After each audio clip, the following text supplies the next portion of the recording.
السلام علیکم۔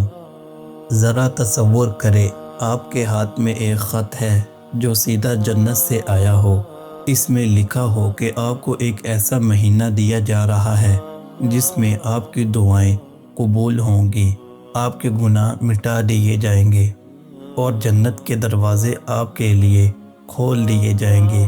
کیا آپ اس خط کو نظر انداز کریں گے؟ نہیں نا۔ یہی رمضان ہے، ایک مہینہ جو ہماری زندگی کو بدل سکتا ہے اگر ہم اس کی صحیح تیاری کریں۔ کیا ہم نے کبھی سوچا ہے کہ جب رمضان کا چاند نظر آتا ہے تو ہمارے دل میں خوشی کیوں محسوس ہوتی ہے؟ اس کی وجہ یہ ہے کہ رمضان اللہ کی طرف سے ایک خصوصی مہینہ ہے جو ہمیں موقع دیتا ہے کہ ہم اپنی زندگی کو نئے سرے سے شروع کریں۔ لیکن اس کے لیے سب سے پہلے ہمیں اپنی نیت کی اصلاح کرنی ہوگی۔ ہمیں دل سے یہ نیت کرنی چاہیے کہ یہ رمضان ہماری زندگی کا بہترین رمضان ہوگا، کیونکہ نبی کریم صلی اللہ علیہ وسلم نے فرمایا، اعمال کا دار و مدار نیتوں پر ہے۔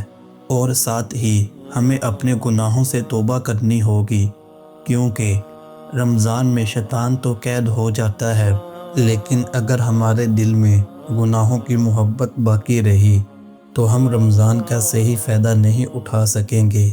رمضان میں ہم اکثر دیکھتے ہیں کہ کچھ لوگ دن بھر روزہ رکھتے ہیں لیکن پھر بھی ان کے چہرے پر وہ نور اور برکت نظر نہیں آتی۔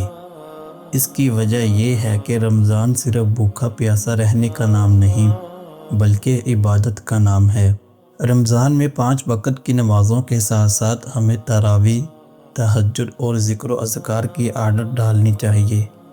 اگر آپ رمضان کی برکتوں سے واقعی فائدہ اٹھانا چاہتے ہیں تو آج سے ہی نماز کی پابندی شروع کریں تاکہ رمضان میں آپ کے لیے عبادت کرنا آسان ہو۔ کیا آپ جانتے ہیں کہ رمضان قرآن کا مہینہ ہے؟ اللہ تعالیٰ فرماتے ہیں، رمضان کا مہینہ وہ ہے جس میں قرآن نازل کیا گیا، تو ہمیں روزانہ کم از کم ایک رکوع یا ایک صفحہ پڑھنے کی عادت ڈالیں تاکہ رمضان میں ہم زیادہ سے زیادہ قرآن پڑھ سکیں۔ روزہ صرف کھانے پینے سے رکنے کا نام نہیں بلکہ یہ ایک مکمل تربیت ہے۔ ہمیں اپنی زبان، نظر اور دل کو پاک رکھنا ہوگا، کیونکہ روزہ صرف جسم کا نہیں بلکہ روح کا بھی ہوتا ہے۔ کیا آپ جانتے ہیں کہ رمضان میں ایک نیکی کا اجر کئی گنا زیادہ کر دیا جاتا ہے؟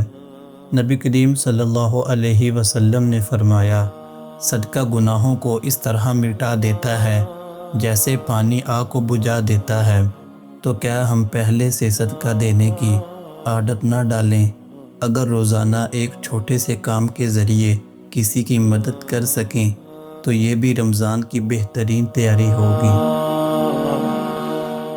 رمضان میں سب سے بڑی رکاوٹ کیا ہوتی ہے؟ موبائل، سوشل میڈیا اور غیر ضروری چیزوں میں وقت ضائع کرنا۔ اگر ہم چاہتے ہیں کہ رمضان واقعی ہمارے دل و دماغ کو پاک کرے تو ہمیں سوشل میڈیا، فضول گپ شپ اور غیر ضروری کاموں سے بچنا ہوگا۔ تصور کریں کہ ایک دن آپ کی زندگی کا آخری رمضان ہو تو آپ کے پاس وقت نہیں کہ آپ مزید عبادت کر سکیں، کیسا محسوس کریں گے؟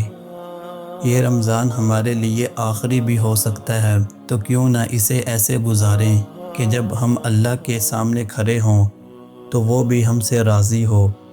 آج ہی فیصلہ کریں کہ یہ رمضان ہماری زندگی کا سب سے بہترین رمضان ہوگا۔